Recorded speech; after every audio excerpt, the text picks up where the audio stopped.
Bonjour, bonsoir, cher ami. Aujourd'hui, l'actualité, c'est la question de l'assassinat de l'ancien président d'Haïti, monsieur Jovenel Moïse. Dans la nuit du 6 au 7 juillet 2021, Haïti est déjà dans une situation explosive. Instabilité politique extrême, insécurité généralisée, tension autour de la légitimité du pouvoir, présence de groupes armés dans plusieurs zones.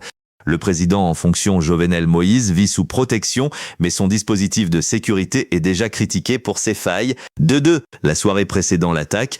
Selon plusieurs témoignages et rapports, le président passe la soirée à sa résidence privée à Pèlerin, 5. Des agents de sécurité sont présents autour du périmètre. Le dispositif de lutte protection semble réduit et mal coordonné. Aucun événement public majeur ne signale une alerte exceptionnelle cette nuit-là. Rien, en apparence, ne laisse prévoir une attaque imminente de cette ampleur. 3. L'infiltration du commando vers le milieu de la nuit. Un groupe armé organisé se déplace vers la résidence présidentielle. Les éléments clés relevés par les enquêtes, les assaillants parlent plusieurs langues, espagnol, anglais, créole. Certains se présentent comme agents d'une agence internationale. Ils utilisent des équipements militaires et tactiques. Ils connaissent la configuration des lieux. Le mode opératoire montre une opération planifiée, structurée et coordonnée. Poussera 4. Neutralisation des premières protections. Avant d'atteindre la résidence principale, des agents de sécurité sont rapidement dépassés. Certains sont désarmés ou neutralisés. Le périmètre extérieur est violé sans résistance prolongée. Les failles de sécurité apparaissent immédiatement. Taïké, manque de coordination, guerre, réaction tardive, confusion dans la chaîne de commandement. 5. L'assaut sur la résidence. Les assaillants pénètrent dans la résidence présidentielle. Selon les rapports, ils déclarent être des agents américains en mission. Ils utilisent des lumières, haut-parleurs et équipements pour semer la confusion. Ils se dirigent directement vers la chambre du président. L'opération semble viser un objectif précis, sans recherche secondaire. L'assassinat. Dans la chambre présidentielle, Jovenel Moïse est attaqué et assassiné. Les éléments connus, plusieurs tirs sont effectués. Le président est retrouvé mort dans sa chambre. Aucun échange prolongé n'est rapporté. L'attaque est rapide et ciblée. Sa femme, Martine Moïse, est grièvement blessée mais survit.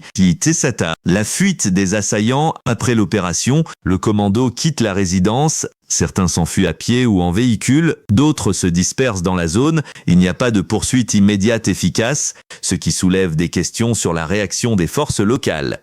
Les premières heures de confusion après l'attaque, les informations officielles sont floues, les autorités peinent à comprendre ce qui s'est passé, des rumeurs circulent sur une opération étrangère, le pays entre dans une période de choc politique immédiat, l'absence de communication claire aggrave la confusion. Premières hypothèses, très vite, plusieurs pistes apparaissent. A. Groupe de mercenaires, des individus étrangers, principalement colombiens, sont identifiés. B. Réseau organisé. L'opération semble nécessiter financement, logistique et renseignement. C. Complicité interne. La rapidité de l'infiltration soulève la question d'une aide interne possible. Nice, un événement qui dépasse un simple assassinat. Dès les premières analyses, l'affaire ne ressemble pas à un acte isolé. Coordination militaire, renseignement préalable, équipement sophistiqué, cible politique de haut niveau. Cela transforme l'affaire en crise sécuritaire et géopolitique majeure. Avant l'assassinat de Jovenel Moïse, Haïti traverse une période de forte turbulence politique, économique et institutionnelle. Les principaux éléments du contexte sont une instabilité politique chronique depuis plusieurs années, une crise économique sévère, inflation, chômage, pénurie de carburant, une défiance massive envers les institutions publiques, des accusations de corruption liées notamment au scandale Petrocaribe, une montée progressive de l'insécurité et des groupes armés. Le pays fonctionne dans un climat où l'autorité de l'État est fragilisée. Dedans, la présidence de Jovenel Moïse, tension et contestation. Élu en 2016 et investi en 2017, Jovenel Moïse gouverne dans un contexte difficile. Son mandat est marqué par A. Contestation politique permanente. Une grande partie de la opposition conteste sa légitimité et sa gouvernance, notamment sur la gestion des élections, la corruption présumée, la concentration du pouvoir exécutif. B. Crise de légitimité institutionnelle. Une question majeure divise le pays. Check la date de fin réelle de son mandat. Le président affirme que son mandat se termine en 2022. L'opposition estime qu'il devait partir en février 2021. Cette divergence crée une crise constitutionnelle profonde. Effondrement progressif de la sécurité nationale à partir de 2019-2021. Les gangs armés gagnent du terrain dans plusieurs zones urbaines. L'État perd progressivement le contrôle de certains territoires. Les enlèvements deviennent fréquents. Les institutions sécuritaires sont fragilisées. Le climat général devient instable, y compris autour des figures de pouvoir. 4.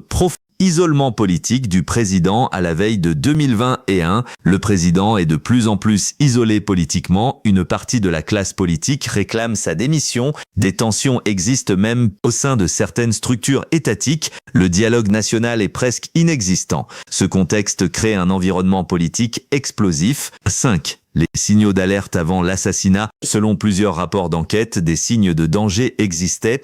Informations sur des menaces contre le président, suspicion de complot en préparation, surveillance insuffisante des dispositifs de sécurité, failles dans la coordination des services de protection. Cependant, ces alertes n'ont pas permis d'éviter le drame. Une fragilité institutionnelle globale, le système étatique haïtien présente alors plusieurs faiblesses, police sous-équipée, justice lente et politisée, coordination sécuritaire inefficace, influence de groupes armés sur certains territoires. Ces fragilités jouent un rôle indirect dans la suite des événements. Par ce fait, une crise devenue internationale avant même l'assassinat. Les États-Unis et d'autres partenaires surveillent la situation. Haïti dépend fortement de l'aide internationale. Les tensions politiques attirent l'attention diplomatique. Le pays est déjà considéré comme un point critique dans la région. Mais l'assassinat de Jovenel Moïse ne survient pas dans un vide politique. Il est précédé par une crise institutionnelle profonde, une insécurité croissante, une polarisation politique extrême, un affaiblissement de l'État. L'enquête se poursuit, restez connectés avec nous pour les suivis. Si vous aimez cette vidéo, abonnez avec cette chaîne pour ne pas rater nos publications. Merci.